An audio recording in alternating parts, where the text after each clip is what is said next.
Everyone's got opinions when it comes to leadership, and let's be honest, how many experts do we all know? But where can we find real leadership advice that's not BS? Well, look no further.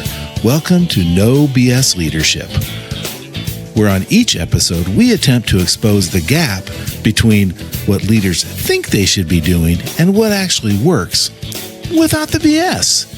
Listen in as we irritate some, inform others, and challenge all leaders to discover a better path to the leadership excellence we all want. We are glad you are back for this next episode. Keep singing, brothers. Next episode of the No More Leadership BS podcast. We are glad you are here. And today we are going to talk about coulda, shoulda, woulda. Maybe we'll only pick out two of those, the could and the should. We had a conversation the other day about we could have done something else. And in fact, I think it was after the UCLA Gonzaga NCAA tournament game where UCLA could have won the game, but they didn't. And I think it was Myra Hall that said they could have won the game if they'd have made different decisions. And that got us talking about what's the difference between this could mentality and the should mentality. And as a leader, if you say I could have done something, that's talking about something that can happen or could happen, right? It doesn't necessarily have any power in it. But when you talk about I should have done this, we should is used more to talk about something that ought to happen or something that must happen. And then you just put action in. So let's get going. Conroy, what should we talk about today? What should we talk about?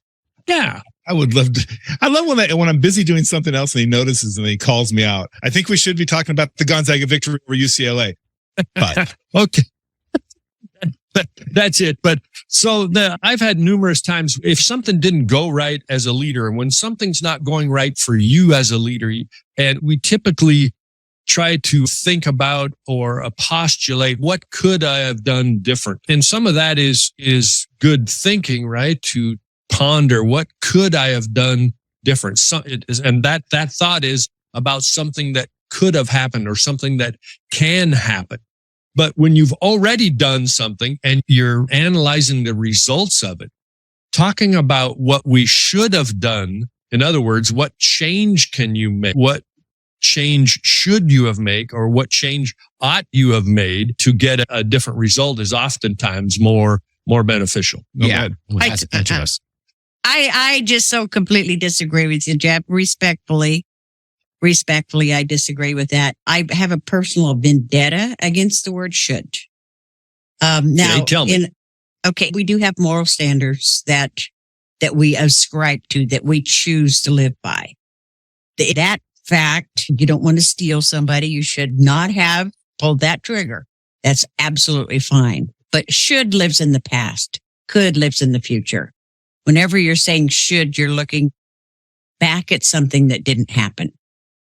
Okay. And it's almost a victim mentality because should means unless it's a moral that you're holding, if it's somebody else's rules, then you're saying I should have done what they said or I should have done what was expected out of me. I think should speaks blame and shame into your life, and could gives you a choice. And lack of ownership. Exactly. But could means that you have a choice. And it also speaks power into your life. It gives you back the power over your life. So that's my rant. Oh, and you have been very respectful. Thank you. And you just said you were dumb. I didn't respectfully, she said. Respectfully. So that's what I read between the lines. It brings up the point, I think, Dr. Sam, that both could and should can be rearward or historic focused, yesterday focused. They can also be future focused. Like we should go to Las Vegas. That's not bad. Depends on your intent when you get there. The rear view mirror with the should and could can hold good value in terms of reflection. It starts becoming problematic when it becomes living in that past. So I remember very clearly a time I was, as you say, Mr. Geyer, shooting on myself regarding student interaction I had. I was talking to my colleague And I told him what happened and so forth, and said, well, I should have done X, Y, and Z. And he just stopped and stared at me and said, do you even know the outcome that you achieved with the process you used? Yeah, it worked. We got there, but I should have done this. That because no, just stop. You got to where you need to be. Now, if you think you can do better next time, that's fine. But don't say you should have done something different because you did the job. You got there. And so I use that as a reflection point to say, well, there's always room for improvement, but that doesn't mean it wasn't good, or at least good enough, right? As you said, go to the future. Yeah, we should go. We could go. Could do lots of things. Our gym membership just hanging out there in future, waiting for me to grab a hold of it and go do it. There it is in the should lane. Things I could do when we decide we're going to. I could do sit-ups. Yeah, exactly. But I can't do sit-ups. See, there's a difference in that one. So isn't could about making a choice? Yes. When it becomes must or will, comes action. When it's could or should, it's just a cute idea. But it's a choice. I like that. I like that. Cute idea. But you're right. It's a choice. But it opens up options. Yeah. Should is in a box. Yeah. Because it's the pre-written rules. Yeah. And now pre-written rules aren't always bad. We have society rules that we live by just to live. But go ahead. In general, when we should on ourselves, we shame ourselves. I like in your example, that wasn't good enough. I should have done. And if you said I could have done, it's a reflection on what you did and different choices you can make in the future to make it better. Just saying. So I spent my whole career saying, but the world's full of shoulda, wouldas, and couldas. And years ago, I read a book and I learned about the OODA wheel or the OODA loop, which is ODA. Yeah. Observe, Orient, Decide, Act. And I just keep saying, you got to keep your OODA in it. You got to OODA it because it's, observe what's going on, figure out how to fix it, make the choice to do it and go. And then it's just a constant loop. You're constantly fixing stuff. That for me personally in my career took care of the coulda, woulda, and shoulda. Because the world's full of coulda, wouldas, and shouldas. So the tendency then, great points. The tendency then for these words are to be history focused, rear view mirror stuff. And it seems to me that's because we put the word have, H-A-V-E, after the word. I could have done this or I should have done that. But Geoff, remove that have word and let's make these things forward focused and moving towards action. What do you think we can do there? Because I agree that I could have done this or I should have done that is a self-deprecating history thing that you can't change yesterday. So let's understand where we are today and use these words and the mindset to move forward. Go. There is some interesting science behind that the should have and could have in that past is a self-reflection. So if you're using it as a reflection to look at, analyze, and decide how to do better in the future, I think that is a good motive. But you have to change the should have to what could I do in the future? So if you change that word, what can I do differently? That now you're thinking about different options. You're in the ODA loop. You're observing, orienting, deciding, and acting. Yeah. So, but there is that every human being, I don't care who you are, how optimistic you are, anything like that. You always have that in the back of your mind. Even when you do something good, you are still thinking, wait, how could I do it better? Like you will, as a presenter, I've done well over 1,000 speeches. And every time I get off stage, even if it was spectacular, I go, I could have done this better. Yep. Because we are negatively programmed to find the things that are wrong. Yes. And the hard part is not dwelling on them, but trying to make them better so that we can actually learn and grow, which is exactly, Myra, how we learn and grow. She just typed that in the notes. So if you're out there listening, for you right now, if you feel like you're stuck, if you feel like you're stuck in that negative feedback loop, you need to reach out to somebody who has an outside perspective so that they can help you to see, like Dr. Sam's friend, stop right there. You got the outcome you wanted. Excellent. If you want to do better next time, what can you do? What would be different? What words would you use? And then you are analyzing and planning for the future. You are now future oriented versus past negative. You are future positive. And that mindset shift oftentimes takes a coach, a mentor, a leader that is willing to listen to you and go through and practice. Because if you do that, it becomes ingrained into your habits. And that is very powerful, but it takes oftentimes somebody with an outside perspective. So if you're stuck there, you need to reach out to someone. And there's 5 great people here that are totally willing to help you out, that would love to have you in that conversation so that they can help you to look at what you can do in the future to raise your potential. Shameless. Yeah, great point. And I'm coming to you again, Conroy. I just want to tweak that G off just a little bit. When our dear listener is, when I think you said when or if you get stuck there. And I don't think as a leader, it's if we get stuck there, it's going to be when, because we're human beings and we're going to get stuck there. Conroy? Exactly. No, exactly right. I'm just going to reiterate what McLaughlin said. Yeah. Ditto to that. I can't make it any better than what he said. There we go. We might be done then, Myra. I don't know. It solves the world's problem. It wasn't Geoff's thing. This is how we learn and how we grow, right? But it is how we learn and how we grow. And we are human. I've made a career making decisions and not all have been gold nuggets. And I can't tell you how many times I've walked away going, God, I wish I would have done that better. God, I wish I would have done this.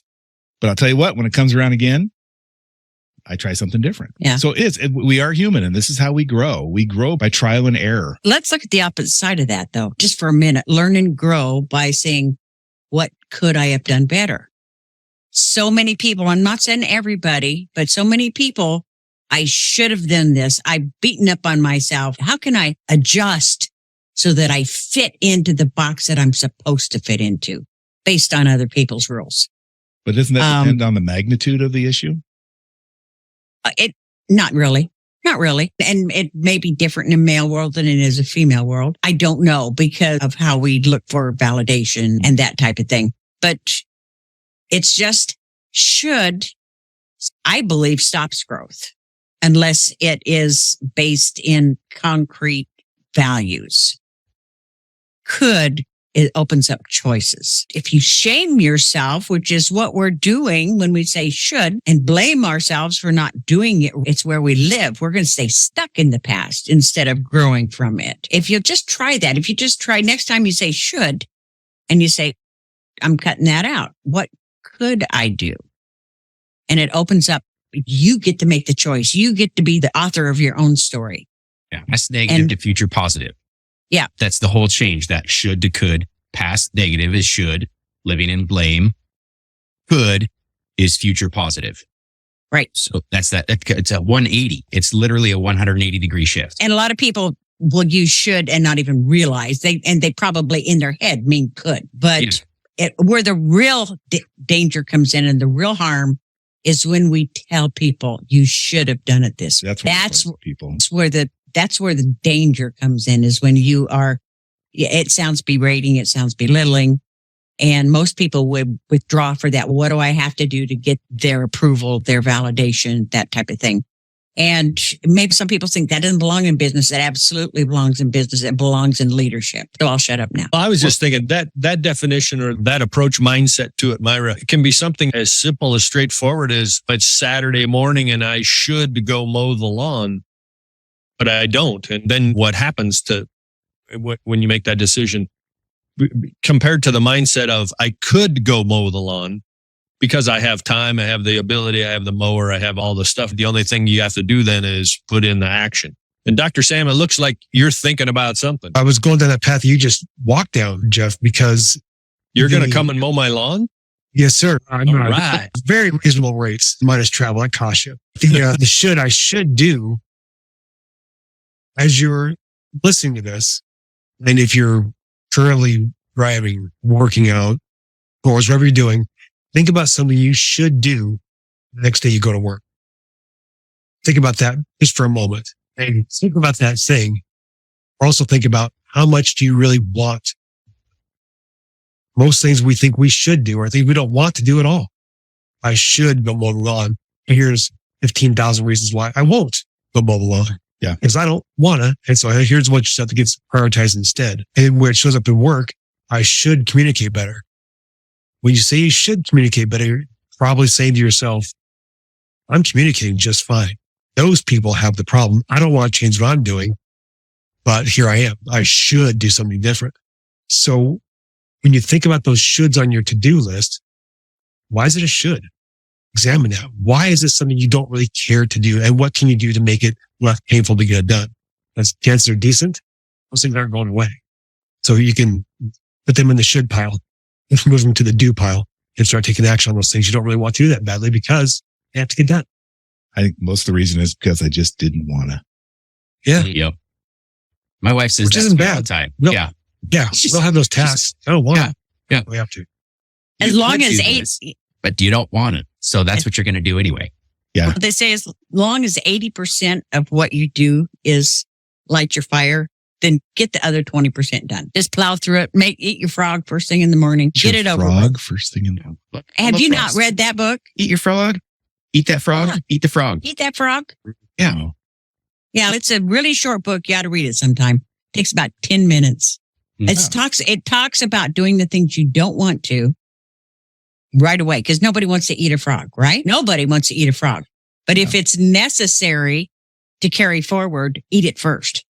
Yeah. Then it's over with. Eat the frog, and then everything else at the end of the rest of the day, you ate the frog. Nothing else could be bad. I love And not only that, it's not waiting for you to do. Mhm. So it weighs on your mind all day long. Anticipation. Yeah. Anticipation. And it Anxiety. gets that.